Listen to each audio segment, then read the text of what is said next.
financial crisis recovery. Foreclosure, short sales, bankruptcy, credit card debt, job loss, depreciating home values, money management. Peace of mind when it comes to your finances seems completely out of reach under current conditions, but there is a way to achieve it.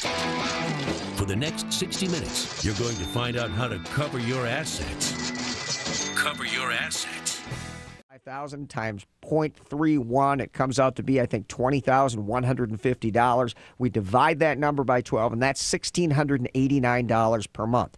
So if you're desperately trying to get a loan modification because your interest rate is at 6.7%, and you think that's absurd in today's market, and your principal, interest, taxes, and insurance is $1,500 per month, and we take your income of $65,000 times 0.31, $20,150, divide that number by 12, which is a monthly amount of $1,689 per month. Let me ask you, if your current mortgage payment is $1,500 a month, regardless of your interest rate, I don't care if it's 9%, are you going to get a loan modification, Jason? You're not. Not a freaking chance. Nope. And people don't even know enough about the formula to recognize that they had no hope. And here they are trying to make mortgage pay or trying to get a loan modification for the last 13 months, having not missed a payment, and frankly, in most cases, not diligently hanging on to every dollar of those monies that would have otherwise gone to the mortgage company, not realizing that they got a 97% chance of failure. And had they done the formula from the beginning, they'd have figured out in the first 5 minutes they had like zero chance of getting the modification in the first place,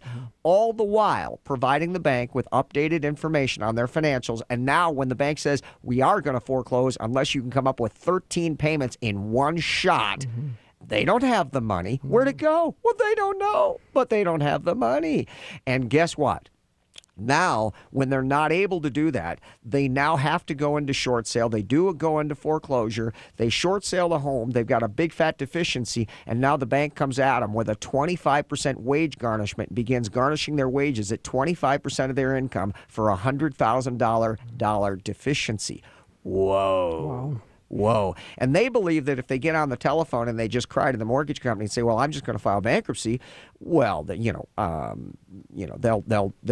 just work with me. Because the bank's never heard that. Yeah, the bank's never heard that. The bank's never heard that. Well, listen, I want to encourage you to call in with your calls today, 651-646-8255. That number again, 651-646-8255. Call in, get your questions answered. And I'm going to tell you that when you come in to see me, we do a consultation, I have a 14-page discovery document that I have you fill out. I don't ever do free consultations. My billable hour is $250 an hour. I spend 2 hours with a person, but I limit the billing as a consultation at 1 hour at $250. You come and see me, even though we spend 2 hours together, I charge you $250. But it is an incredibly comprehensive consultation. Why so? Because I'm asking you in that 14-page discovery document for everything that you've got. I want to know everything that the bank will see, because there's a term called skip trace, which is a profession that has evolved over time. Used to be a profession that was used to track down renters when they would skip out on rent. But with the advent of the internet and the access to public information, this is all available to anyone who knows how to track it down, and most certainly to any lender whom you currently owe money. I'm asking you basically for everything you own that is licensed, registered, titled, insured, anything that you have depreciated on taxes going forward, meaning your business, your equipment, your tools that you've depreciated over time. And so anything licensed, registered, titled, insured, depreciated on taxes, put forth on a personal financial statement, anything on an insurance policy that you put insurance on, like personal articles, floaters for jewelry, guns, collectibles, all that is available to them.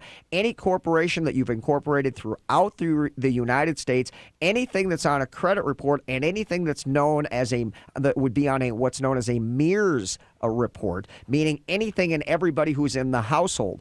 This is information that the bank has access to. Obviously, your credit report, the least of which, with the push of a button. So wow, that is incredible. Yeah, scary. It is scary. So, and they don't need to ask you if it's okay if they check this out. They push a button. Every major lender and every debt collection law firm, for the most part, have what are known as in-house skip tracers. who will track you down, your income, your assets, and for $150, they can get a profile on you that would blow your mind. Well, when you've got a mortgage that's defaulting that's $300,000, $400,000, $500,000, I don't know, do you think it's worth the $150 for the bank to check you out and position themselves and determine how they will handle you based on that information? Oh, yeah. Oh, yeah. And so that's the information that's on the table. Now, if you've not missed a single payment yet, then you can begin to position those things before you begin to default and before such a report might be ordered. And then by the time you offer up the information, they begin to check you out. You can develop a profile to look a certain way to put you in a strong position to begin to negotiate. Remember this when it comes to negotiating on any debt, whatever it is. The weaker you look financially, the stronger your posture to negotiate. And the stronger you look on paper, which is really hard for a person to wrap their head around because their whole lives, think about this, folks, you guys who are listening out there, for your whole life, you've tried so hard to show that you have nothing to hide, that everything's on the table, that you are on the up and up, and you just want to show that you got nothing to hide and you're a good guy, good gal, right? Well, all of that information, just turn it upside down. Now, I can tell you that here on the radio, but the truth is to wrap your head around something that you've never thought that way your entire life is not easy to do. So back to the point, the stronger you look on a personal financial statement, meaning the better you look, and the more capacity you have to repay debt, the less you are going to be able to negotiate, and the weaker your posture is going to be. Why the heck should anybody negotiate with you if you got the money to be able to pay all the money back? And the bank is also not looking at the current situation. You may be in a house that's got a $700,000-$800,000 plus mortgage, and you may be saying, well, look, obviously I look terrible, but see, the bank doesn't look at you that way. They say when the house is gone and the big fat mortgage payment that's $5,000 plus per month is gone, and you move into a $1,200, $1,500 a month rental payment, and your income is still $110,000 per year, guess what? Now you will have money to pay back that $110,000, especially if the bank is willing to amortize the loan over 20, 30 years. And let's not forget, that's the business they're in. They're not afraid of taking your $150,000 deficiency and having you pay back 100% over the next 30 years. So what a deal for you, huh?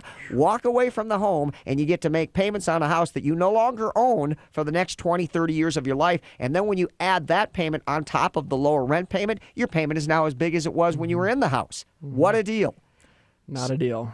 Not a deal. No. So we got to think about what it is that we have to, how we will be perceived and what it is that we're going to be negotiating in the future and how to position ourselves to do it. So strategic default has enormity in terms of implications to you as an individual and how to position yourself. Now, when you got debt, remember, you got three simple options. If you don't like that and you don't want to mess up your credit, hey, listen, just write the check for the $150,000 deficiency. If you want to do a short sale and you don't want to mess around, hey, listen, you don't even need to do a short sale. Just show up at closing and write the check for the deficiency, and then you can prepare your credit. You can preserve your credit. But for a lot of people, they'll tell me how they desperately want to preserve their credit until I tell them they're going to have to write a check for $100,000, and all of a sudden they say, screw the credit, and the value of the credit goes right out the window. Right. See? And so now we're left with the other two of the three options, which is to negotiate for a percentage or file bankruptcy and discharge the debt.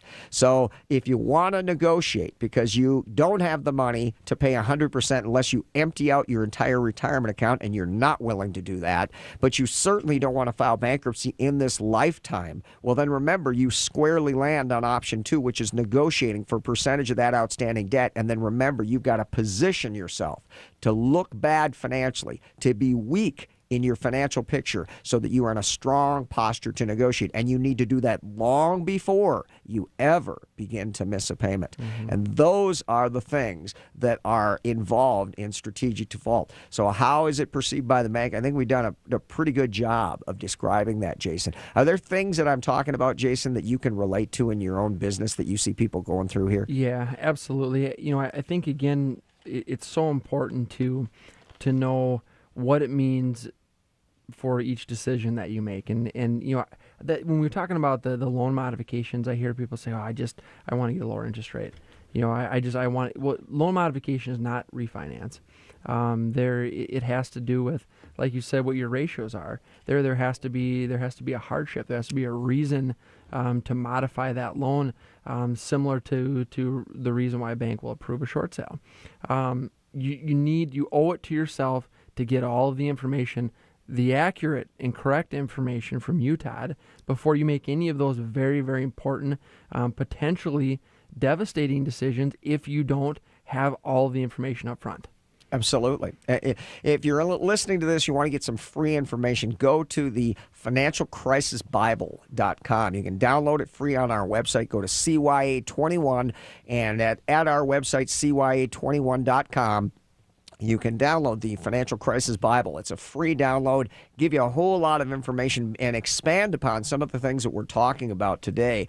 The strategic default is something that is going on routinely in today's world, but I don't think most people have any concept of how they're going to be perceived, how they'll be looked at, and the battle that they potentially are going to be in. And anybody who negotiates short sales, and I got some of the best law firms in the state who refer their complex people to me, meaning that when they know there's not going to be a straightforward short sale, they know that the bank is not going to simply let them off the hook, and we're dealing with an aggressive bank. And point of fact, Jason, you and I both know, almost all the banks are becoming aggressive in today's world, because the environment is just becoming tougher and tougher to negotiate.